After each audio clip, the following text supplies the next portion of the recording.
Start అయిపోయిందా అంటే YCP operation అంటే టీడీపీ చేస్తున్న వైసీపీ ఆపరేషన్ కాదు, పక్క పార్టీలో ఉన్న నాయకులు తమ పార్టీలోకి తెచ్చుకునేందుకు వైసీపీ మొదలుపెట్టిన ఆపరేషన్ స్టార్ట్ అయిపోయిందా, వైసీపీ స్టార్ట్ చేసిన ఆపరేషన్తో ఏం జరగబోతోంది అనేది ఇక్కడ కీలకమైన అంశం. ఒకటి, తెలుగుదేశం పార్టీలో ఇప్పుడు అధికారంలో ఉన్న నేపథ్యంలో కీలక నేతలు అయితే రారు, కానీ ప్రజలకిచ్చిన హామీలు అమలు చేయకపోతే,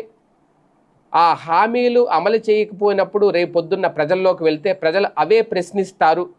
మీరు ఎందుకు హామీ ఇచ్చి అమలు చేయలేదు, మా ఇంట్లో 18 ఏళ్ళు దాటిన మహిళలకు ఇస్తానన్న 1500 ఏవి, 50 ఏళ్ళు దాటిన బీసీలకు ఇస్తానన్న పింఛన్లు ఏవి,